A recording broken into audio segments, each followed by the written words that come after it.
안녕하세요. 플로라 김 원장입니다. 오늘은 조금 어려운 내용인데, 돌출입 수술은 치아 사이의 뼈를 삭제를 해서 이 잇몸과 치아를 함께 뒤로 이동을 시켜주는 수술인데요.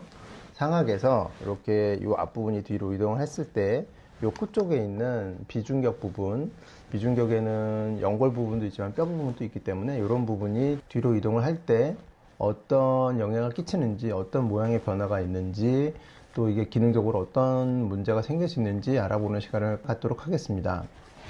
비중격에 대해서 말씀드리기 전에 수술에 대해서 조금 다시 설명을 드리는 것이 좋을 것 같아서 자료를 만들었습니다. 네 번째 치아를 발치를 하고 절골선을 만듭니다. 위에서 봤을 때 잇몸에도 있지만 입천장과 콧구멍 바닥에도 이런 식의 구멍이 나 있습니다. 측면에서 봤을 때도 치아 사이에 이런 뼈 절골선이 보이고 안쪽에 이렇게 비중격 부분에 뼈 부분도 있는데 이 부분도 역시 분리가 되어야 앞부분의 잇몸뼈와 치아가 자유롭게 움직일 수 있게 됩니다. 코로날 뷰 정면에서 본 단면도를 보시면 이런 식으로 잇몸과 그 다음에 입천장과 콧구멍 바닥, 그 다음에 가운데 비중격 부분이 모두 충분히 절골이 되어야 앞부분의 뼈가 뒤로 이동을 할 수 있는데, 비중격의 단면도를 보시면 입천장 뼈가 비중격의 뼈 부분 그리고 연골 부분과 붙어 있기 때문에 비중격과 잇몸 뼈가 분리가 되지 않으면 잇몸 뼈가 뒤로 이동을 할 때 코의 비중격 부분도 함께 뒤로 끌려 들어갈 수 있습니다. 그러면 코 모양의 변형이 생긴다거나 비중격이 휜다거나 하는 문제가 생길 수 있습니다.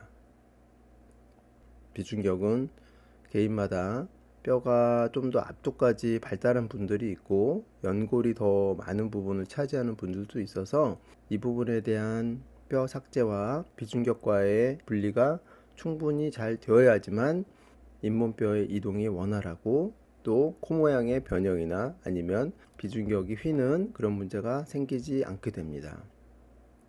이렇게 돌출입 수술을 하시게 되면 여기 이제 수술 전에 이 미드라인 가운데 부분에 비중격 부분이고요. 이렇게 하얗게 보이는 부분이 뼈 부분이고, 약간 코에서 코 쪽으로 어두운 음영을 보이는 부분이 비중격 연골입니다.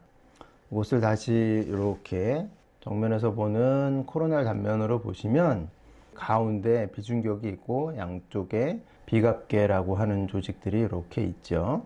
이분은 수술 전에는 비중격이 똑바로 펴져 있는 상태시고, 이렇게 점점점 수술을 하는 앞쪽으로 나왔을 때도 수직에 곧바른 모양을 가지고 있고, XR뷰로 잘랐을 때 보시면 양쪽에 비각계가 있고 가운데 비중격이 똑바로 되어 있는 것을 볼 수 있습니다.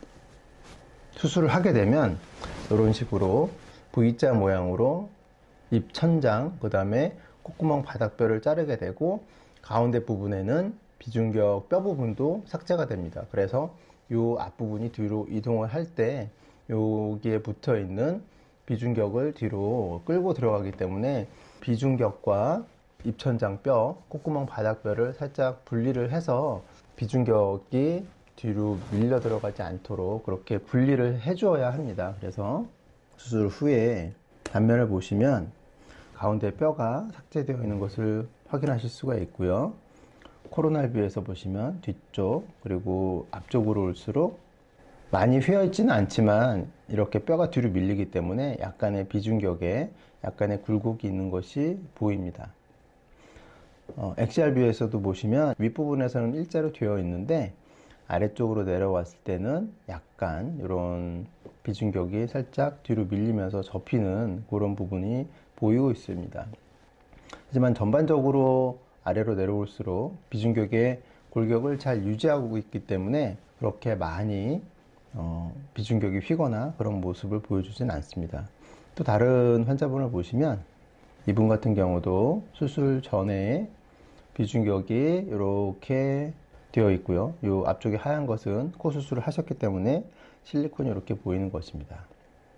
수술 전 코로날 뷰에서 이렇게 비중격과 비각계가 양쪽이 잘 보이고 있고, 이분은 수술 전에 약간 비중격이 조금 휘어 있죠.